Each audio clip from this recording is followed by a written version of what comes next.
To talk about your forecast, Elise, tracking the possibility of some severe weather, and we're not talking about just today, Elise. We're not. Yeah, 3 days really, Brooke, where we're going to have to pay attention, but they're not all the same type of severe setup. So I do want to emphasize that. Some days you may have a better chance of rain than others. Today's threat of rain is really going to be a smaller rain threat, pretty isolated. And so far this morning, we had this little cluster to develop the past couple of hours.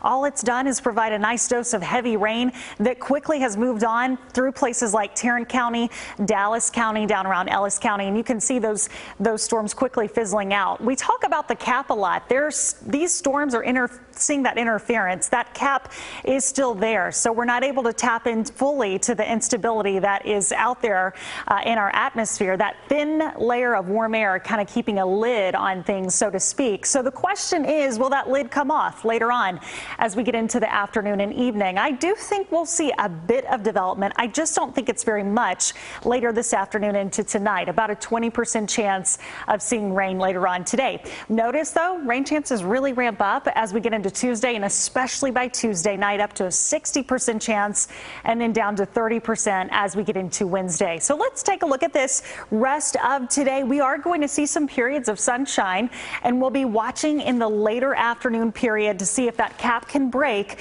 which if it does, we're talking about some storms firing up, probably in the vicinity of the I-35 corridor, and then moving off to the east. But notice that they are isolated. We're not seeing anything overly widespread, but they would be able to quickly turn strong to even severe. Main threat's going to be for that large hail up to quarter size.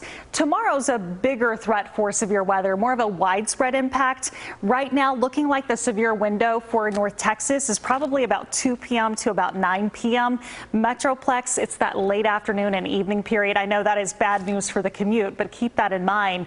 Main threats tomorrow, large hail, damaging winds, but we can't rule out a tornado threat as well for any storms that do fire up on Tuesday. Now, our threat tomorrow is about a 3 out of 5 on the severe scale, as opposed to our 2 out of 5 that we've got for today. Notice that it includes the majority of North Texas, the Metroplex included in that enhanced risk of severe weather on Tuesday. So as we kind of take a closer look at this, what we're going to have going on, of course, that dry line that often develops out west is going to be the focus for these scattered storms to start firing up. And this could even happen pretty early in the afternoon, 2 o'clock, 3 o'clock. I think we're watching back to the west and southwest. Those storms are going to be racing off to the east and moving through the Metroplex probably late afternoon, early evening, before then quickly moving out to the east. And by midnight, we should be done with any severe threat. But you notice at midnight tomorrow night, we've got that cold front out to the west, so we've got to wait for that to push through on Wednesday before we're fully in the clear. Your threats tomorrow, large hail. We're talking maybe even up to 2 inches. That's about lime-size hail, by the way. Damaging winds 60 miles per hour plus. Those two things will be the main focus for tomorrow. Right now, we had that brief rain in Fort Worth, but now we've got blue sky, 77. It's extremely humid. It's a warm forecast today, too, 90 degrees. And then that first alert weather day goes into effect later tomorrow for some strong to severe storms by Tuesday afternoon.